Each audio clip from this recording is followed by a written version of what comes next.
últimos, sí.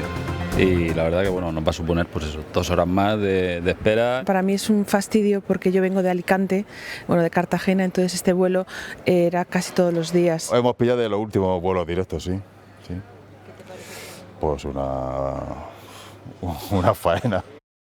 Son dos últimos viaxeiros que poden voar con Ryanair dende Santiago a Alacante, Barcelona e Madrid. Os que teñan que regresar van a ter que facer con outra compañía aérea. A aeroliña irlandesa desmantela a súa base na Lavacolla esta mesma fin de semana, Sabela.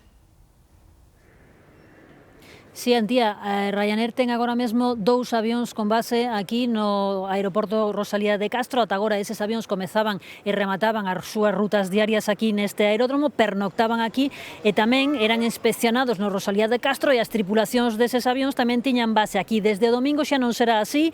Ademais, ao redor dun 100 de traballadores e traballadoras que traballan aquí en Ryanair nesta aeroliña irlandesa no aeroporto de Santiago van a estar afectados por ese paro, ou parcial ou totalmente. Quedarán sen traballo, aínda non o saben, están pendentes de que a compañía lles notifique a súa situación. Ryanair tiña uns 15 voos diarios neste aeroporto, agora a idea da aeroliña é que eses 15 voos sexan por semana, 30 voos entre saídas e chegadas movían cada día, moven uns 6.000 viaxeiros neste aeroporto, cada día, dicimos, a partir de agora desa reestructuración, eses 6.000 viaxeiros de movimento de Ryanair neste aeroporto serán por semana. Marcha Ryanair aduce o aumento das tasas aeroportuarias que suben un 6,5%, o que implica un gasto extra por cada compañía aérea de uns 68 céntimos de euro por cada viaxeiro. Restablece a ruta Ryanair neste aeroporto e tamén noutros de España. Iso vai afectar tamén a moitísimas empresas auxiliares nos aeroportos, neste de Santiago, e tamén outras empresas que están fora do aeroporto. Falan aquí de que vai afectar os taxis, as tendas,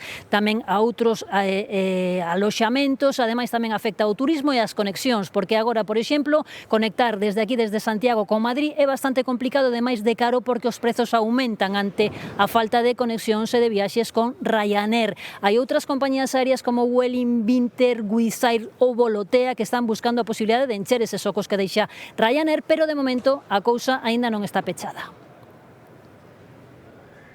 Esta persiana de Ryanair baixará paseniñamente ata o domingo. A irlandesa pecha a súa base en Santiago e Galicia perde de golpe 20 rutas e 70 frecuencias semanais. Da Lavacolla desaparecen 7 conexións. Este venres foron os últimos voos a Madrid, Barcelona e Alacante. Ahora tengo que ir vía Madrid o tengo que buscar unas alternativas, entonces es un fastidio real bastante grande. El lunes tengo que volver a ver con qué vuelo vuelvo. En Santiago pecha a súa base, pero aínda manterá algúns destinos. No caso de Vigo, nin iso. Abandonará totalmente a terminal. A última conexión, a de Londres, desaparecerá en xaneiro. Primeira consecuencia, voar desde Galicia será máis caro. Madrid vai se notar sobre todo porque Iberia tamén está reducindo moitos voos, moitas operacións pola chegada do AVE.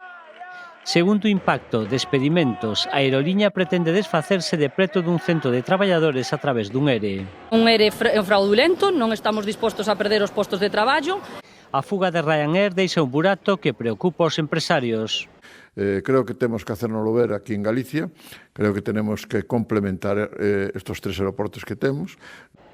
Reclaman máis frecuencias e horarios coordinados. Nuns días, o 5 de novembro, comezarán os traballos para intentar buscar unha solución. Mentres esa solución non se materializa, os pasaxeiros buscan alternativas no tren para ir a Madrid ou ao Porto para outras conexións nacionais ou internacionais.